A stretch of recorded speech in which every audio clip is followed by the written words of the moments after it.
Before we jump into today's topic, a quick disclaimer. The stories and data we share come from the states that we practice in and the experiences that we personally had, which can differ greatly across our country and certainly the globe. This is not a professional advice show, so let's get comfy and talk about death.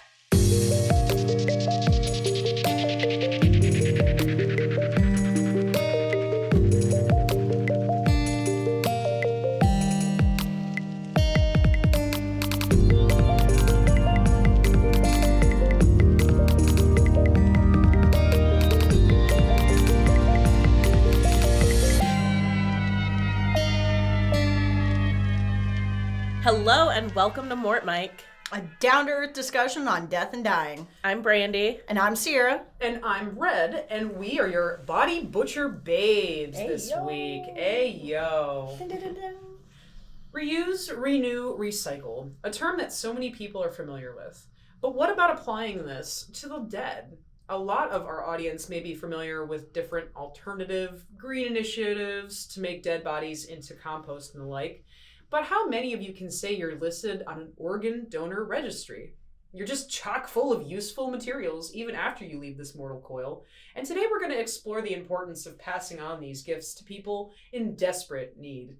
Are either of you two donors? Let me see their licenses. Who's got that? I am. Of course I have a heart on my license. Yes. I'm a bad enough driver that I have to be. Beautifully done. So there are a few ways people can go about donating parts or the whole of themselves after they pass on. The one most people are probably aware of is to get that little red heart put on your driver's license when they go to the DMV that says donor. I for sure have mine. I think everybody else here does too. Mm-hmm. Signing up to become an organ donor to someone who needs a heart or kidney or beyond once they pass. The other is bequeathing one's body to a medical college or institution for science and study, but we'll save that one for another episode on its own. The world of organ and tissue donation seems to be shrouded in a lot of mystery. People have these ideas of what might be going on, especially with organ donation, but they don't know the real ins and outs. I definitely had no idea what it meant to be an organ or tissue donor before I started working at an organ procurement organization. There are rumors of donors being taken off life support before they should have, or not providing care to patients because the doctor sees that they're registered. It all sounds so scary and confusing, so let's break down what it means to be a donor. The first successful organ transplant was a kidney back in the 1950s, but the need for viable organs has always been around as long as humans have had diseases. Even after extensive medical leaps and bounds to be able to organ match donors to donees, study on immunosuppression. Oh, that's a big one, buddy. You did great. Woo! Right on the first try, baby. Do I have to clap to start that? Okay, I was just kind of impressed. You did so good. For greater transplant success, there never seemed to be enough organs to go around. It has always been in the minds of medical professionals to explore every avenue for procurement possible, and the dead have made it quite high on this list. A huge chunk of modern day organ donation comes from the deceased donors. There are 3 types of organ donors: living, brain dead, and DCD. A living organ donor is someone who donates either a kidney or a piece of liver to someone they are a medical match to. You only need 1 kidney to have normal body function, and the liver is a regenerative organ, so it'll be able to heal and grow back to normal size within a few months. A brain dead donor is exactly what it sounds like. Someone who's had the oxygen cut off to their brain or has gone through too much trauma for that brain function to return. The brain is no longer able to communicate with the body, and they can't live off of life support. This is where organ donation comes in. If someone who is brain dead is stable enough, organ donation can become a possibility. The donor will go through a few rounds of brain death testing, as well as blood testing to confirm if the donor is a candidate. So, what's some of the actual testing that you would use to confirm that somebody is brain dead?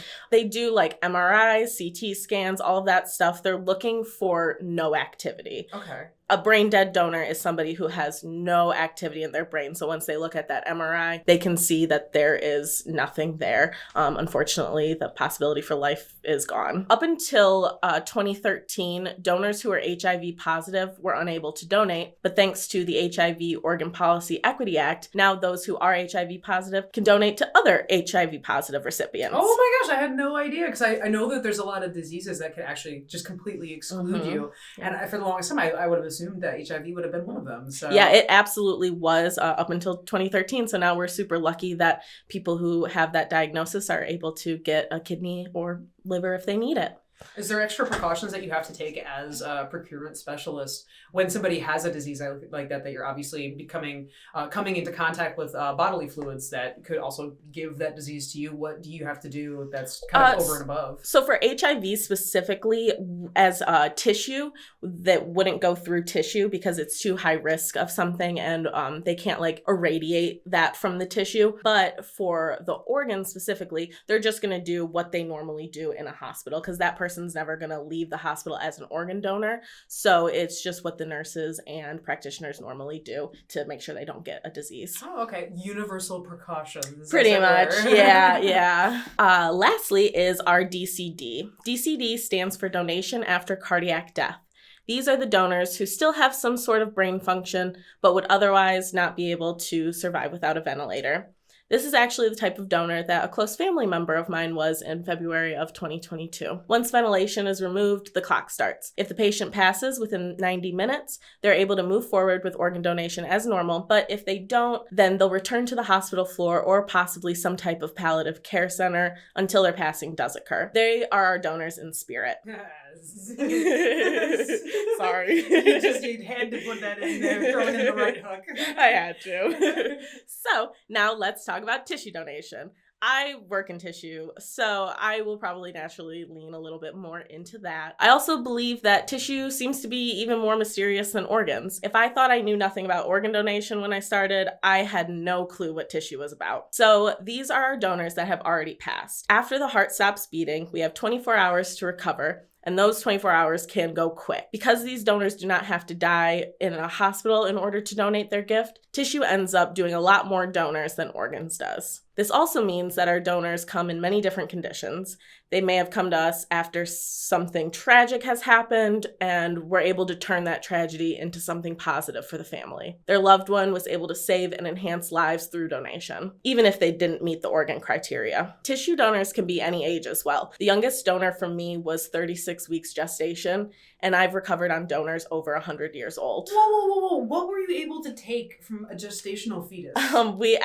So in the hospital, they knew that she was going to pass away because of her diagnosis. So the mother reached out to us and was really, really adamant about being a donor. And so we were able to do placenta, which is technically the baby's graft. So she donated placenta. And then we did brain for research and heart for valves. Really? So you can have a placenta transplant? So it's like they take it and they do a lot of like wound care stuff with it because the placenta is really high in like nutrients and stuff. Yeah. That's why you're supposed to eat it after you have a kid. Exactly. That's why people do that. Yeah. Oh my God. Okay. Yeah. That's absolutely insane. Yeah. Can I ask? So you say tissue donors, right? Yeah. What does that all entail? Because like what I'm imagining in my head because I haven't heard tissue donor in I don't think ever because it's always been organ donor. You know, like you're donating your organs, you're getting rid of your kidneys, blah blah blah. I'm just assuming you're peeling skin off people. Like what? What is that? You're not far off. Okay, right on, man. Being correct. Yeah, we do. So in tissue, we do skin, eyes as well. The particular organization that I work at doesn't do eyes. We have somebody else that comes and does them, but it's all part of it. So eyes, skin, bone, tendon, heart, veins, nerves, and... You know what? I didn't even think about bones. That actually makes a lot of sense. And like things along those lines. I was like, yes, organs. And then you said bones, and I was like, oh shit, that opens up a whole new chapter. Yeah, definitely lots of bones. Yeah. Big time on bones. God, I imagine. Oh my God. So Sierra, if you were to actually be able to see what a bone donor looks like. So you remember that that movie Harry Potter where he's just has the broken bone instead of fixing it, he's just like, I got no bones. Yeah, like it's literally like that. Oh my God, like you dead ass, you take out, you plop one in, you call it a day. Straight the fuck up. It is exactly. I've heard of like bone grafting and stuff. Yep. So man, that's crazy. Yeah, I didn't even think about bones. Getting into like all the grafts that we take, there is no age cutoff for skin donation, and the criteria for it is pretty open. So most of our donors do end up being at least skin. Then we move on to MS, which is musculoskeletal. This is the bone and tendon. Next is our cardiovascular tissue. This includes saphenous veins, femoral veins, heart for valves, and aortoiliac vessel. Those repair AAAs. Those are our life-saving grafts. And then What nerves. does AAA stand for? Abdominal aorta aneurysm. Okay. So it's when your abdominal aorta blows Oh and my it God. just fills your entire body with blood, and you have to get a surgery right then and there for a replacement, or you are going to die. That's me Holy every crap. time after Taco Bell. I'm pretty sure. Yeah, big time. Yeah, you're right on the edge of a AAA. And then we do nerves as well. Those are our regenerative tissue, kind of like liver is in a different kind of sense. They can kind of connect to each side of the nerve that they're replacing and become part of that nerve. It's really, really interesting. And then lastly are our research tissues. We do placenta and brain. Placenta does have some application for like wound healing and things like that, but there's a lot of research going on with it right now. Well, because it's got to have like, what do they call it? Blast cell, or what is it called? I don't remember. Like Stem cell stem research? cells. That's it. Yeah. Stem Hey, cells. yo! Yeah, there's a 1 lot point of to me. there's a lot of stem cell stuff going on with placenta for sure. They're really just trying to figure out what all they can do with it because it seems to be like a really good tissue. Yeah, absolutely. Since those cells are basically generating an entire like tiny little human being, what can they do for people that are already like formed? Yeah. So. And Can I they gotta make me throw. look younger. I mean, we do. The skin has a lot of cosmetic value to it, like the adipose in skin. And one of the processors we work with takes it and creates things like creams and other things, and like fillers and stuff come from adipose. Put me onto their socials. I'm ready. But I just had to throw in that placentas, if it's a good placenta, it is described as red, beefy, and spongy. Oh man, Don't that's like in my that. dating profile. So I literally have to type that into the computer. Yeah. I don't know. You've seen this good. There ain't shit there. These There ain't thighs. shit there. Listen. These thighs can save lives too. I mean, yeah, they can. I mean, that skin saves lives, right? Next time I look at you, I'm just gonna be like, Burn victims really want it. Give Yes. it up. "You're looking very Stop. placenta." Ooh. You're trying to save my life, mommy. Are you trying to say I'm beefy? Because Delicious. We love a muscle, mommy. Or I guess a muscle fetus. Ew. No, we don't. Oh my god, Jesus Christ. Gross. If you could walk me through, so when you go to procure any type of tissue, like what does that look like? From like point A to point B, you know, how do you have to prep somebody? Like what does that look like to do procurement? So I'll start, like I'll just do Even from like getting the call to Yeah. like we're on board. So our organization is pretty big. I don't do any of the like talking to families or anything like that. We have an actual call center. So a hospital will call us and say, "Hey, we got a dead body." And we'll say, "Great, tell me everything you know."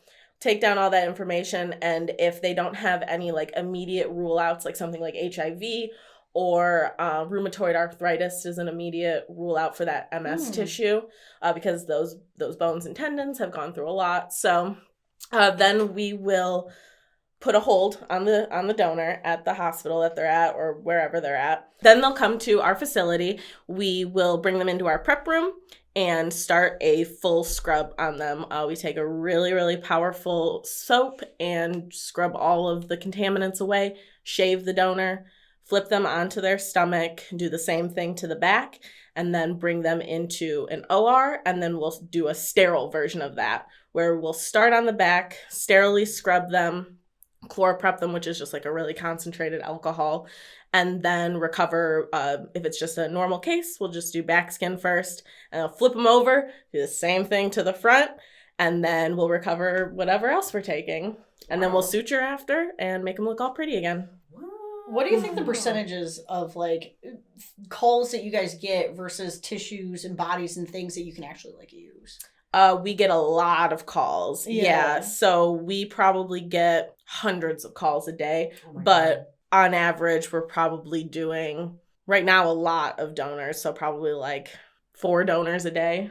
I feel like that's a good number, Yeah. but like still, that's crazy. Yeah. I feel like there's so many things that could just be like, no. There's a lot of things, and you'll like think about it and you're like, oh, even like certain travel to certain places in the 80s is a rule out. Wow. Because of like certain things that were happening there at that time, like diseases and stuff. Yeah. So they ask a lot of personal, medical questions and stuff. What are some of the other things that can rule somebody out from being a donor? Probably our biggest one is IVDA, so intravenous drug use. If they have done it even once in their life, they can't be a donor just because the risk is so high.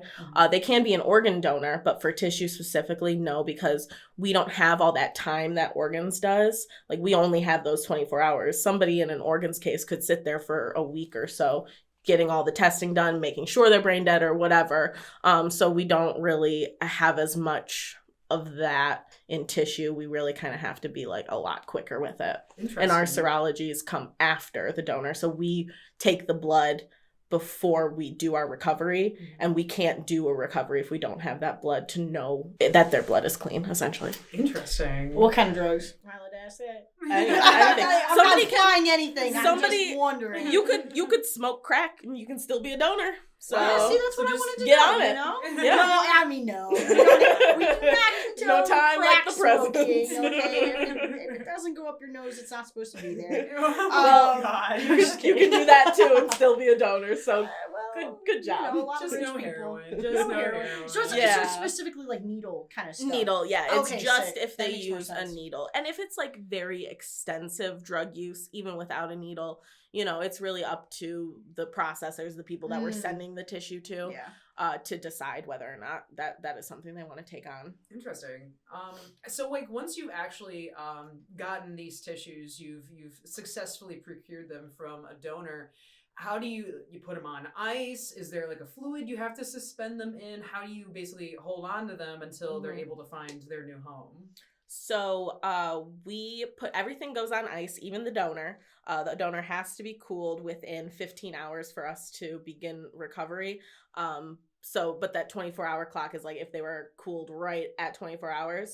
And then after that, we just use normal saline what's the best word to use? Like a washcloth, essentially, soaked in saline. If you've worked in an OR, it's called a lap sponge.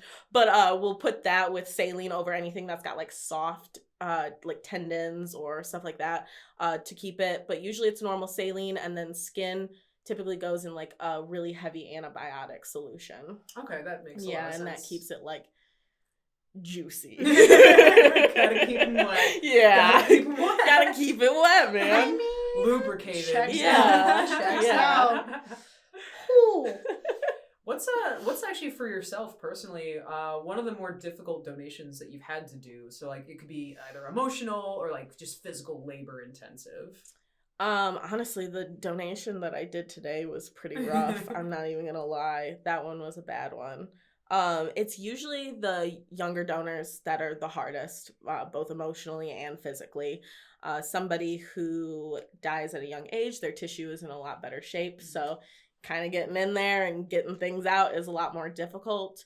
But for like my hardest recovery, probably that 36-week gestation one. That one was pretty rough because the family was very heavily involved, and that's not something that I deal with a lot. I kind of stay in my little OR dungeon and I'm happy there. But I was able to meet the parents and everything after the recovery and stuff. So that's been something. I have a picture of her in my house. Like, she's framed in my house. She's I love that baby very much, and I took very good care of her, I hope, and I was able to. So yeah. sweet. Yeah. Oh my god, I love that. Yeah. Wow. You have a heart in many ways. Oh, I have many hearts. Yeah. I'd like to have a few more. Add it to the collection, maybe, I guess. What are some crazy misconceptions about your job? Because I'm assuming I'm having a few right now because I understand, you but tell do me. I understand? I need you to know that, like, as you're describing this, and you're telling me things that you're doing, as somebody who has never witnessed this, has no clue, like, what everything that entails. I am just imagining, you're in your little, like, your little dungeon. Yeah. And you just go to town, you whack Dak, skin away, throw him on some ice, and call it a day. And I'm assuming it is not like that. No. Not at every all, right? every donor, even the simplest donor, takes at least an hour and a half, and the most complex donor will take like 5 hours, sometimes Oh, 6 God. hours in a case. Yeah. Those are usually like when people are training and stuff. And if we're doing those nerve cases, that's a lot like especially more difficult. nerve. My Yeah, God, I the, can't imagine the nerve of it. Yeah. So it's very. I think people think that we're butchers. That was the idea that I was had. why. It was kind of sick. I was like, yeah, that makes sense. Checks out. It doesn't Yeah. help that we immediately introduced ourselves. Is that? Yeah, well, that's why I was like, oh, I like that. Yeah, we used to, so at a time, there was something called case pay, where you came in, you did a case, and you got paid a certain amount of money. The organ side of our organization, the people that are like the equivalent to the recovery people in tissue, used to call us Slash for Cash. Oh my God. So That's kind of badass, though. Yeah, it is when But you're. also, it's But you know, they it's a didn't little mean it like that. traumatizing. Yeah, but, you know. They meant it derogatory, so that's how we took it. Dude, the organ. Yeah. I don't know. Oh, there's turf wars, like organs and Oh, tissue. shit. So you guys don't no. get You guys along? got gang we're, signs? we're okay. It's getting better. Every day it gets a little better, but it was rough there for a minute. Do you ever like They threaten don't to like us. harvest them? No, I don't. You're like, you can take my kidney, but I'll still live. You don't need that skin. You know? Well, yeah, I mean, I think they're actually scared of us. Like, Oh, they should be. I really do. And I mean, even in our organization, we get a bad rap, and I don't quite understand why as we keep the lights on, but it's very interesting. People see something different and what they think is weird, and they don't understand that what we're doing, we have an incredible respect for, and every single donor matters and every single donor counts. And not only does it count for the family and for the donor themselves, but it also counts for their paycheck. So, It also counts for like the donee, because I'm assuming like one donor could, you know, help Save multiple. 75 Yeah, lives. exactly. Mhm. Like, Yep. what? Yeah. That's crazy. And a tissue donor can, I think it's somewhere around like over 200 grafts can come from just Holy one crap. tissue donor. So the benefits of it are incredible, and I think that people just don't really understand it. No, That's exactly it. That's amazing. I As had no someone who idea. like sat down and had no concept, Yeah, you're right. I didn't understand it. Yeah, it is. I mean, we do be in there slicing and dicing, but Yeah, but slicing and Respectfully. dicing for Respectfully. 200 skin grafts, worth it. yeah, come on. And I Checks mean, out. it is. I mean, we are taking somebody apart. Like, we're taking your bones apart, and like not apart, but like apart from each other. You know, Yeah. they're all connected. We got to take them apart. So Tailbone's it's connected to the thigh bone. exactly. It's yeah, not. it's but, a you know. femur, but you know. Yeah. But yeah, That so big like one. it's a struggle, and most donors are hemipelvis, which means that like I'm literally getting out a mallet and a wedge device to recover somebody's pelvis away from their spine to get it out of their body. So like every case is physically demanding and very, very different. That is so metal. So like how say it's a decent day, like it's not like a too busy and not too light of a day. How many would you be doing in a day yourself personally? Because I'm assuming your team, you probably have a few different like teams that do a few different bodies. Yes, separately. so we have like a day team and a night team. So the day team will take care of everything from 7 a.m. to 7 p.m. and the night team the opposite. Today I did 3 cases. That's Wow. probably about average. And there are already 6 cases like ready to go for tonight and for the next day. And then of course we have Wow. that time cut off. So the struggle is real. Absolutely. Is it Yeah. just you like working on it, or do you guys like have like a team? Or Yeah. do you work in pairs, or kind of how's that work? We'll have, so each team, there are like 2 opposite teams that work on a rotating schedule. We each have 10 people plus 4 part-timers. Yeah. So we usually divide up like 5 and 5 if we can. That's like a beautiful, beautiful team. When I started, we were not so lucky. We were like maybe a 3-person team shit. for weeks and weeks and weeks, and it was really difficult. I mean, that means the team lead who's like charting everything down and keeping track of all the donors also has to cut, and so it's just like very exhausting sometimes. But yeah, we have gotten to a really good place where we can have a good division of labor, and like our team will do as many cases as we can and then pass off everything else to the night team. That's amazing. Yeah. That is super cool. So like with what you're able to recover, so there's obviously clearly a lot that you can get from somebody to be able to pass on to somebody else. Are there any organs or tissues that are currently under some type of like study that you can't like recover now, but they're like, oh yeah, we're studying to be able to use this thing, like I don't know, intestines, is that something you can recover? Intestines are an organ graft. They do them for research a lot, but they also do them for transplant. You can get somebody else's intestines. Wow.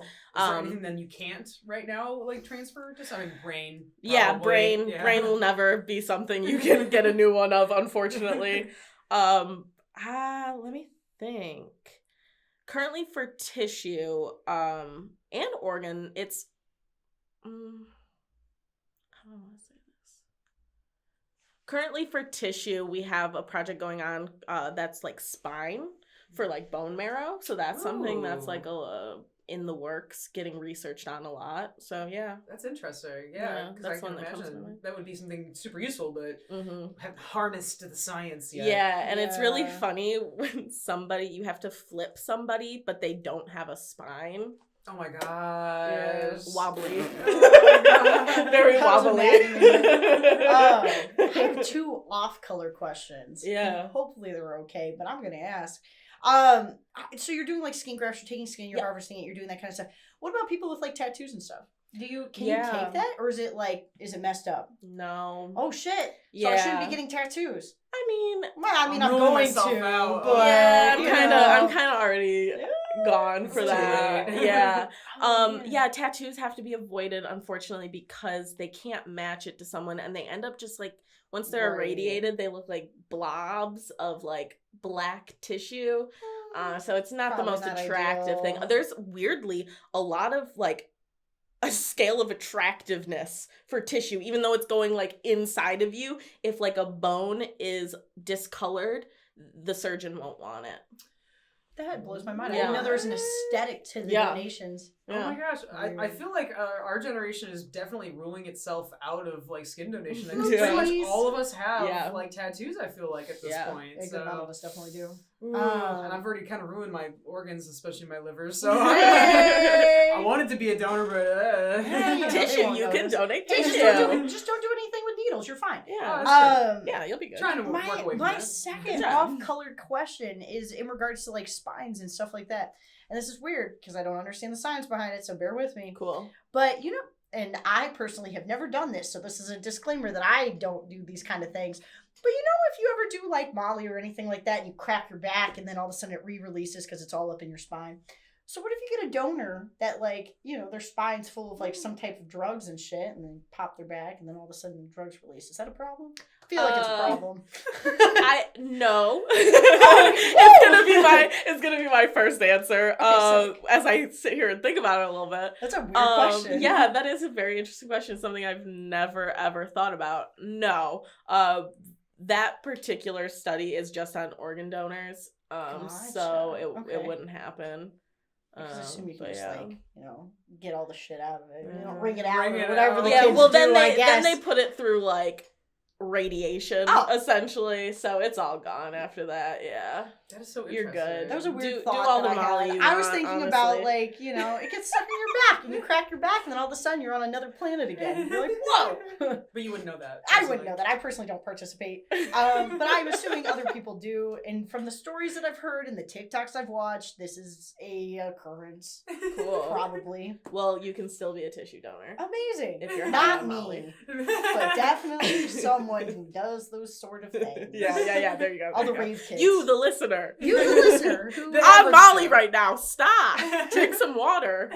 Not too much water though. Yeah, but do more. And then drink some water. Hydrate before you dehydrate. Oh my god. Don't get tattoos though, so we can donate you. Do you have any other questions before I go into my No, spiel away, my dude. All right, cool. So what's the process like when you put a hold on a body? So this I asked out of personal experience. So as like a funeral director who gets a first call and we want to go pick up the body and embalm as soon as possible for the best product, essentially, we'll call and be like, oh yeah, we're on our way. And no, the tissue and organ procurement facility has a hold on this body. You can't come yet. And I'm like, that's a whole wrench in my day. What is that like from tip to toe? I can absolutely understand why it's incredibly frustrating. I really do. But unfortunately, it kind of just is the way it is, because we have to say, don't touch our body, because if you embalm, we're done. Like, we can't do anything. We can't fulfill the family's wishes if that happens. So it's kind of like a precaution in one way. And then it's also because we may have just heard that this person was registered and they died in a way that makes them viable for tissue donation. So we may have not even spoken to the family yet, because we have to just say, like, please don't touch that body. We have to get our ducks in a row, essentially. So, and then unfortunately, sometimes that person they just passed away. And so they do have that 24-hour clock, and we can keep that hold on them for that full 24 hours, because if the family were to call back an hour before they timed out and say, we want to donate, we would do everything that we possibly could to make that happen. And if we've already released the funeral home, we can't do that. Sure. So it is unfortunate. I know it's super frustrating. The only reason, like, for an uneducated person like myself on this matter, for me, I'm like, well, why, when the person was on like death row at a hospital, essentially, was this not a discussion that someone in the hospital already had with the family? Not necessarily, your facilities, because you're just taking the orders.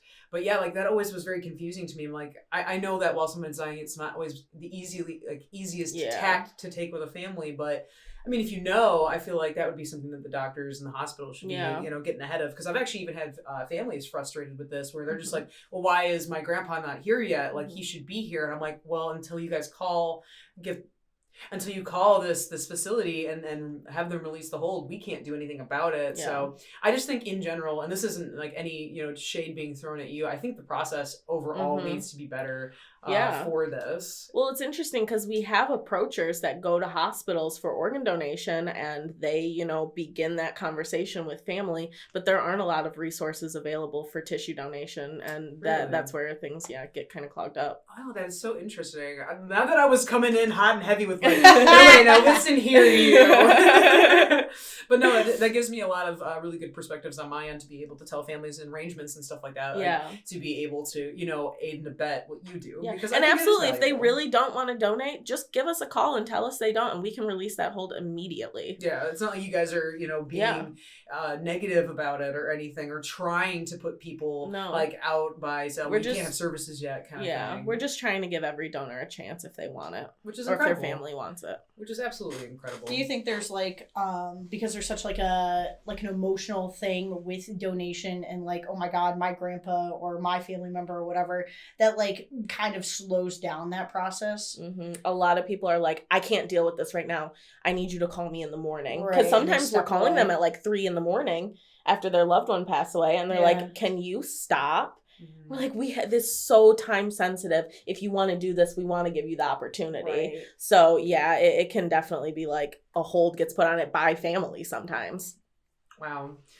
That's incredible. It's nice kind of like getting the veil lifted a little bit onto something that it honestly affects us a lot, which in a good way. It's very good to hear that it is something that's donate your body. But donate your body. Donate your body. Donate your grandpa's body. Yeah, please. Be emotional about it at the funeral, but let this happen first.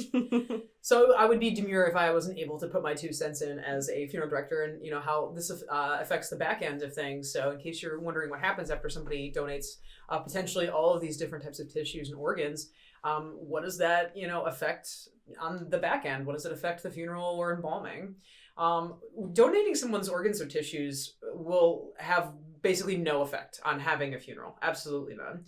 The time frame may be delayed a little bit to allow the time for that procurement, but having an open casket is pretty much always going to be an option. I don't think I've ever had a donor come in that I was like, holy crap, like this person is just maimed. I use that as a negative term because it's not going to happen. They're not maimed. It's not at all what the case is in any of the donor cases that I've gotten. Many embalmers will actually bitch and moan about having to prep donor bodies, and there are usually quite heated arguments actually that will happen at like donor panels during conventions where these different facilities will come in and try to educate funeral directors more. And yeah, they'll have like shouting matches. Like funeral directors, like, what I kind of just did, like, well, why is what you're doing affecting what I'm doing so negatively?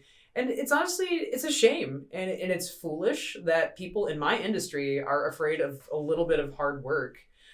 Donors most of the time are much easier to embalm than an autopsy would be, and recovery techs are way more thoughtful about the bodies that they are recovering from than autopsy techs are. Is it more of like an aesthetic thing that you guys are like, or like I guess these people that are like frustrated with the process, like that they're mad about, like that it's like it's harder to make it look good, or is it more of like it's harder just in general to get through the funeral process? So it's a very good question. So really the only thing that affects on the funeral end is there is a slight delay, and help families understand, yes, you can't just have a funeral tomorrow. Like we need time to be able to prep this person and get them into our care.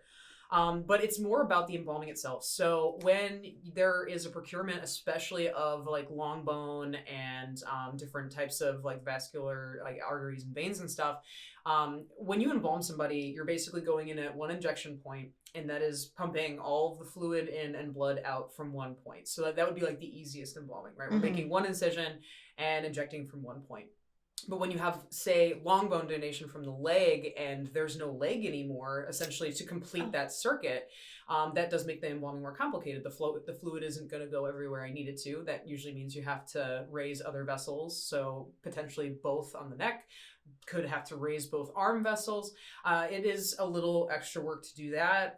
People who have like tissue, especially large tissue donations from like back skin and stuff, it's not going to get as good of a flow, so it could start to decompose faster, meaning that I'd have to do different type of chemical treatments for that. So it takes basically like an hour-long embalming, and depending on how much someone donated, it could make it a 2 to 3 hour embalming, which basically you're asking a funeral director who's overworked to do more work, and they're mad about it. That's all it is.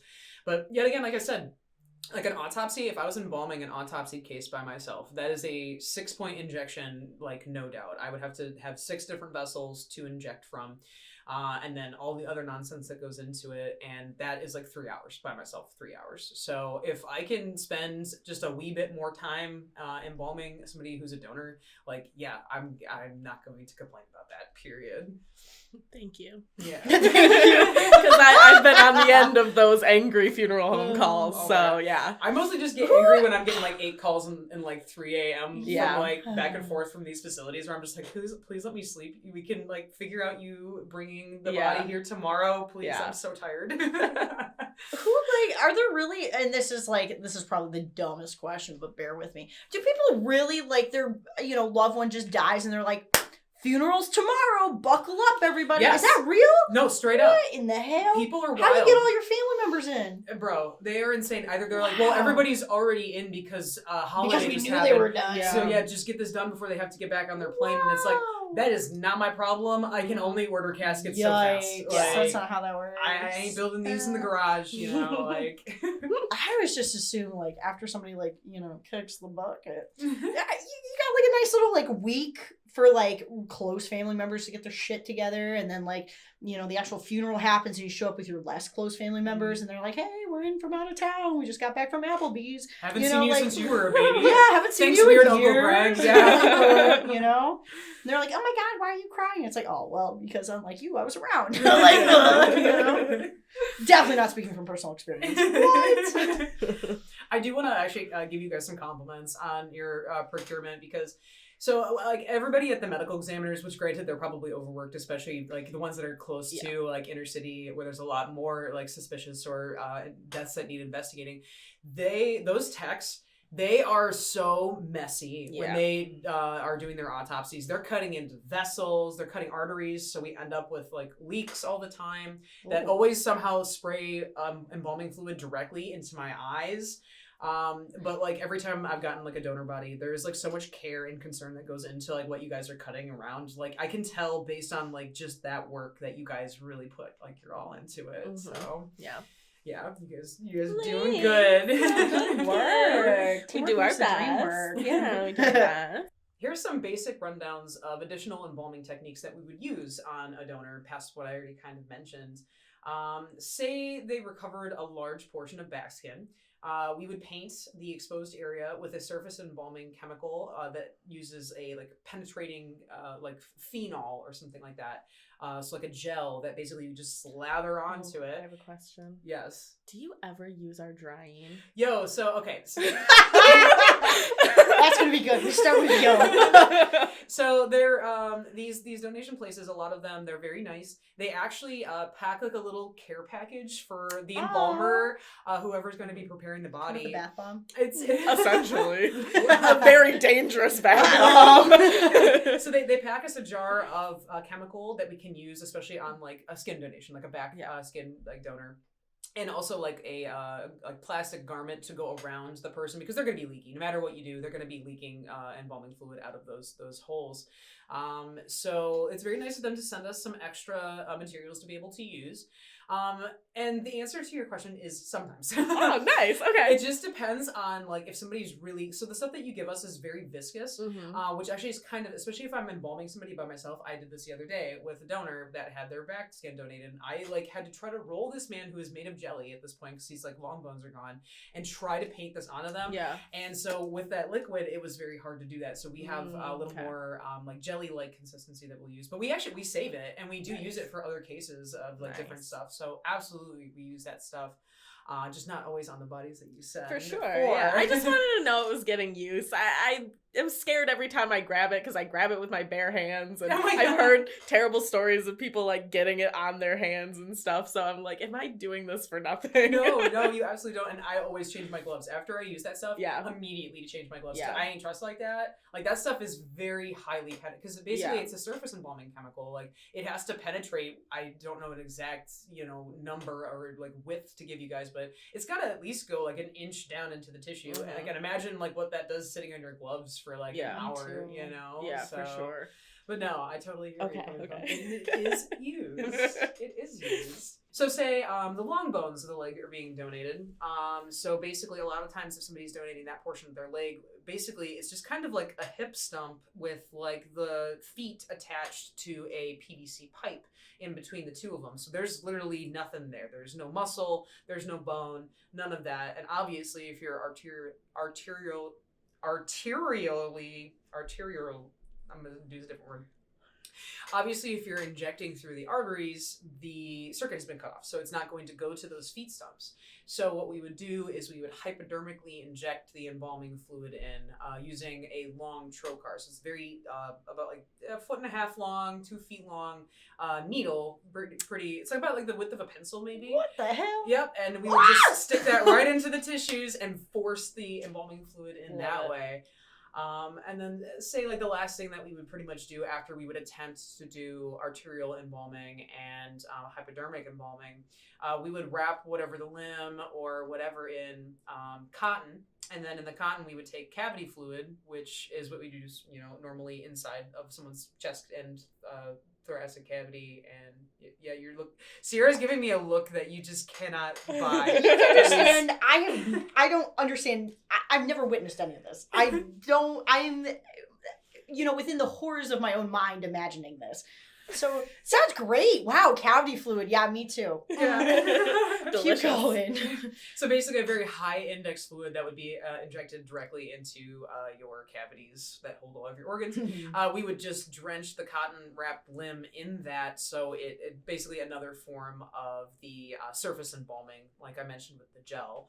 And then over top of that, we would put like a big old like sheet of plastic just because the fumes are so like horrendous. Like you cannot stay in the embalming room for much longer after that because it's just your eyes are just bleeding out of your face. It's bad. Dangerous. Do the bodies get like hard after that? Or are they still floppy? So like you got, somebody in a casket and stuff. I've never touched anybody in a casket, obviously, because you're supposed to be like, oh my god, like I miss you. You throw some candies or whatever. If you took the long bones out, right? Mm-hmm. You do your whole embalming thing. Can you still flop out the legs or no? Oh yeah, they're still floppy. Even with they're gonna feel definitely more rubbery, but because there's no structure, absolutely so floppy. Yeah, so floppy. There's literally just a piece of skin connecting the hip to the foot left, like a 1-inch strip of skin. It's wild. And it gives a whole new meaning to throw them over your shoulder like continental soldier. Well, I heard somebody call them foot roll-ups, and I've never... Oh my god. Never laughed longer in my whole life. Oh my god. That is insane. That's so good. Wait until the boys hear this at the water cooler.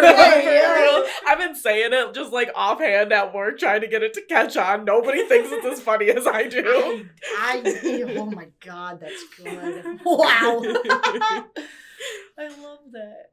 So to cap off the embalming process, so after all these chemical treatments would have been done, and it's actually time to dress and casket somebody, obviously we have still very much open parts of people's bodies. They're sutured up. To keep them from leaking, we put them in those full body garments, the largest one of which is called a unional. And basically it's literally like a spaceman suit, that has sleeves and footies and zips up the front. And we would then put absorbent powders into that, zip it up, and then just put people's clothes on right over top of that. Over the spacesuit. Yeah. You slap whoever's wedding dress or whatever they're being buried in over the spacesuit. Yep, right over the spacesuit. Amazing. So, yeah, if you are... Oh my lord, that's incredible. So yeah, I mean, as a family who is helping, their loved one donate, that is something that you have to bring in when you're considering clothing options for those family members.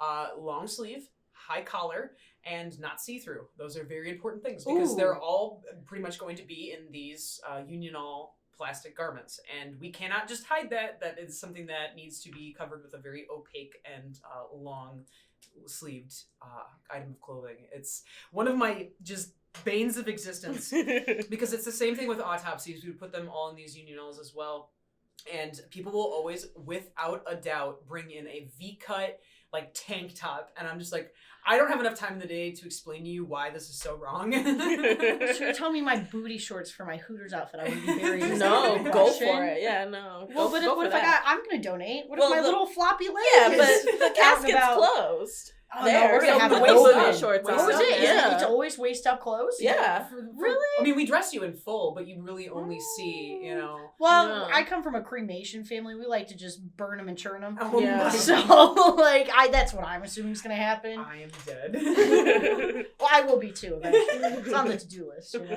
Oh, amazing. So organ and tissue donation sites will never take anything that will get in the way of you having an open casket. Even when they're actually procuring different eyeball parts, there's plenty that we can do as embalmers to make somebody look natural again with any type of donation. So never let that be something that dissuades you away from letting your loved one be a donor. We can definitely have it so you can see them again, and they will look natural. Now I would like to ask you both what your opinion on donation is. Do you want to be a donor? Do you know anyone that's been a donor? First of all, it's fucking brutal in the coolest way possible. It's pretty metal, dude. Yeah, absolutely metal. Absolutely so metal. Well, I have the concept of not planning on dying ever. Right. I don't think it'll catch me. Fair enough. But, hypothetically, if I do, right? I think it'd be pretty sick to have bits and pieces of me live on in somebody else. It's almost like I'm the disease. Yeah. Oh my! I'm super into. I'm the problem. See, now that's or the pretty solution. metal. See, I'm the solution now. How the turntables. I like it. Yeah. Yeah, no, super into it. I'm ready. The final solution. The final No, solution. that's a Hitler thing. No. Oh, no. Cut that completely out. Kanye, no. Jesus Christ. I can't do this again today. Oh God. But no, I personally, I don't think this has dissuaded me at all. It's turned me on to it. Definitely. I'm here for it now. Oh, absolutely. I was here for it before, but I didn't really understand what I was signing up for. Sure. And now I'm kind of like, skin me.